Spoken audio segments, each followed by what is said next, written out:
Hey, what's up? Back again.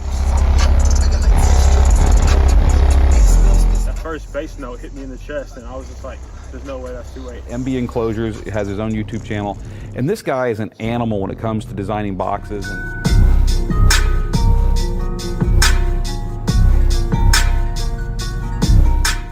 Hey, what's up, man? It's your boy MB, man.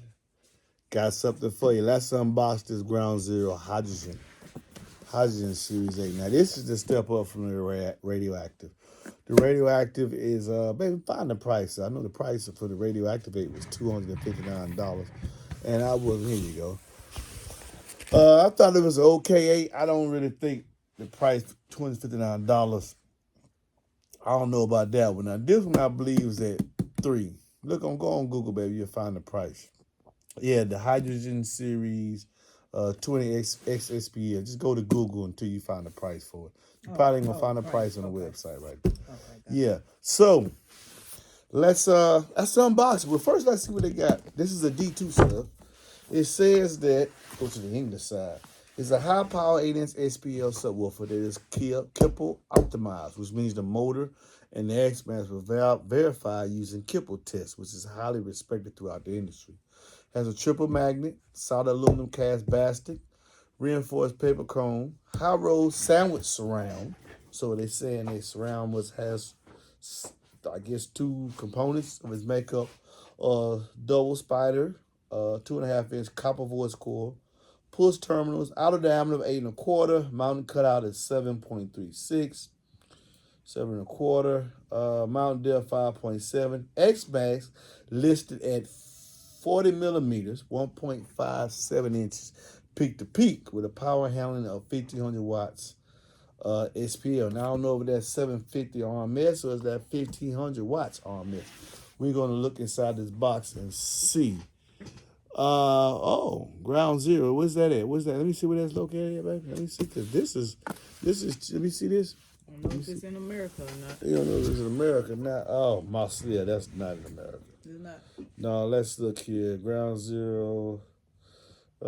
Sound of Tri-State have them for $349. At this time, it's not offered from MB. It's just reviewed. I'm going to see what's up with the driver, see if I like it. But it's $350, and it has it listed as 700 watts RMS on the website of Sound of Tri-State. So I'm taking this 1,500 watts must mean peak. Let's open the box up and see. What do we have? And I did come double box. I'm just taking that box out. Okay, open it up. We get the Ground Zero Hydrogen Series SPL subwoofer. It comes with a booklet. Now that's nice. That's very interesting. When has it in, looks like German, because this is a German engineered company. And do they have an English equivalent? That would be nice for me. Yes, they do. Yes, they do. Everything is in English and German. So here we have a detailed TS parameter list, where we have an FS of 42, as they said, QMS 6.79, QES 0.7, QTS 0.63, which normally means it's geared, that could be serial ported. The D2 is 178 grams MMS. I think that's going to be some moderate deep bass. 15 to, it says 500 to 1,500 watts RMS at 4 ohm or 1 ohm. Oh, 4 ohm. It says at 4 ohm, I guess, looking at it respectively, 500-1,500 watts at 4 ohm, 500 at 1 ohm, being D2. This is a D2 sub, so why up be 5? I'm not understanding that on this manual, but this I do understand. Okay, the color coded chart says that the power handling is between 5 to 1,000 watts. It's fine, daily street use. After that, it goes into competition use, and the recommended amplifier ranges from 500 to 1,500 watts RMS. That's how the Germans doing their thing. The bass reflex box recommended for this driver is 0.75 tuned to, now this is different from the radioactive, 33 or 34 hertz, which is right up my alley. This is what I like. So this is a woofer that's suited with his high excursion to play deep load, which is what I like. Let's get out the box. Okay, so we out the box. First thing I noticed right off the back, that they have the gasket. This gasket material, same thing they had on the radioactive sub. And to me, it's in the wrong location.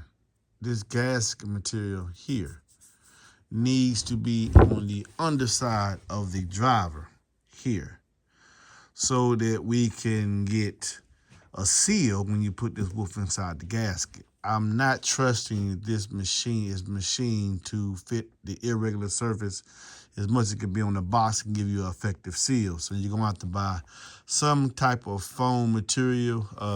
Maybe hand me that. Foam material. Oh, here it is. Some type of foam material like this right here, fellas. Rubber foam to use this to put on the underside of the flange to get a correct seal. Something I would think that the Germans would know to do, but it's not really that much of a deal breaker, but it is something that you're going to do to make sure you have a good fit. I think they should have, the Germans, you should have figured that one out. That's something you should already know. But I'm not going to hold that against you. The surround has the topography that I like. It's tall and narrow, not eating up the cone area, and it's high. It does have a sufficient lip. This lip is what I like. To me, I can believe with this lip that, yeah, we're going to get 40 millimeters pick to peak and X-Max. The dust cap is nothing spectacular. It's plastic. It's probably molded to give them the help. This is probably molded to make sure they get the MMS that they're looking for to help with their FS overall with the soft parts and their health, the total MMS. So you can use this plastic dust cap to make up what you might not have in the weight of the surround or the cone. And the cone is a non-press paper cone that's treated. I can see it's treated here for a little bit of moisture resistance. That's cool. We have a surround stitched to the cone. They used, and this to me is just cosmetics. And I don't care anybody that uses a stitch surround to the cone, because in my opinion, if the glue fail, this means nothing. This stitching means absolutely nothing. You're not gonna get an airtight seal with sewing string. You're not gonna make me believe that. Ask people that scuba dive if they really trust to get an airtight seal with. You would just sew it together. You can sew it tight. I don't believe that. But it does give it a nice cosmetic touch. The yellow melts in the basket. That's nice. That's cool. But that has something to do with the sound quality of the driver. The cone is very rigid, filling, much as you can tell by how stiff it is with your finger. The basket now.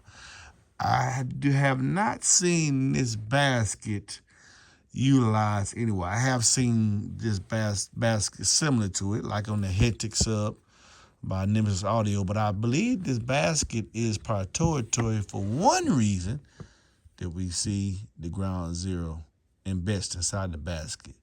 So it would be a proprietary basket. That's a good thing. That is a good thing. It means they took time to really design their driver.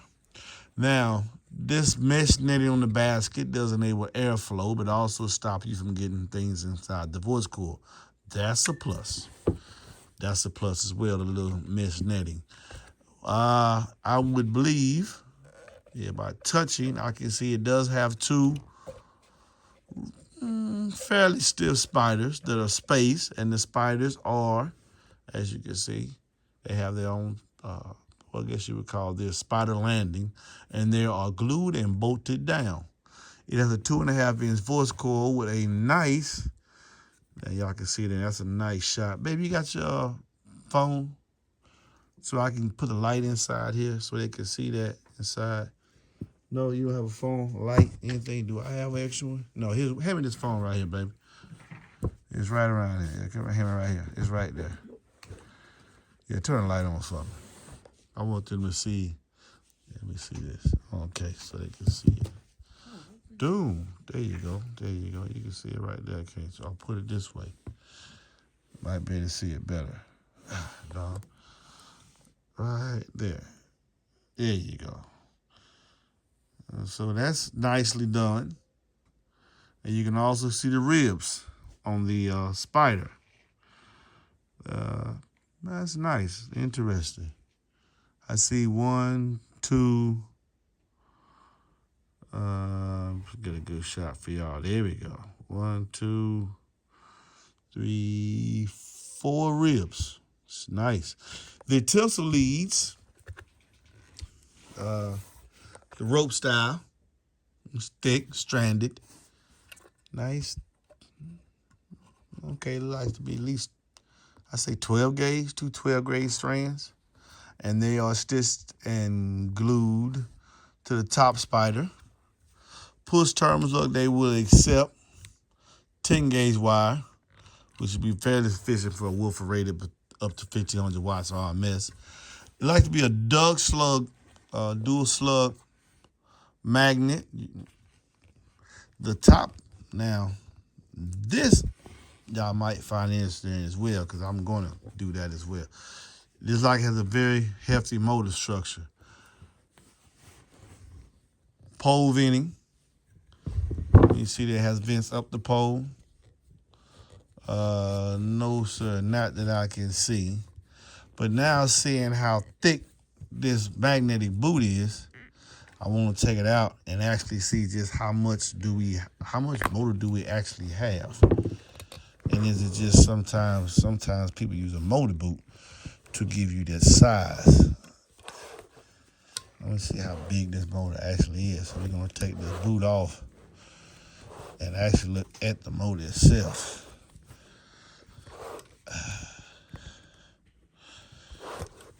Now, size doesn't necessarily mean strength. Now, you could be using a very tight gap and a very strong magnet.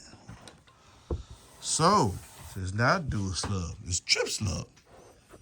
As you can see, and each slug looks to be about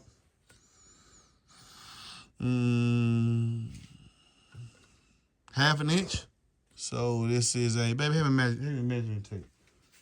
Measuring tape over there at the toolbox. Got the toolbox over there. Measuring tape. So we can get a measurement on this. The motor, it's still heft. It's still a nice heft size. It just doesn't look as big as it did when you had the magnetic boot on the top of it, because it's a very, very, very, very, very thick magnetic boot. You don't see the measuring tape over there, baby? It's inside the toolbox. There's a measuring tape inside the toolbox. Turn the light on. It's right there in the corner.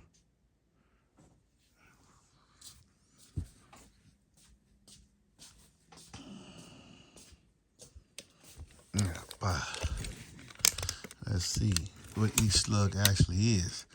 So, it's not an inch and a half. Each slug is let's look at the two. Each slug is an inch and a half. So we have a little more than that. If each slug is an inch and a half, each slug is a half an inch. We have 1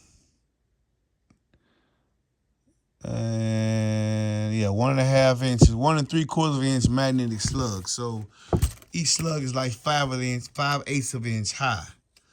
The overall motor, the top plate looks to be about 1/4 inch. We have just the pole venting in the back. And that's about it as far as I can say for this driver. It doesn't have a lot of cooling features other than the open source design and this pole vent. Next, we're going to do a free air testing. We're going to see how it moves on the power.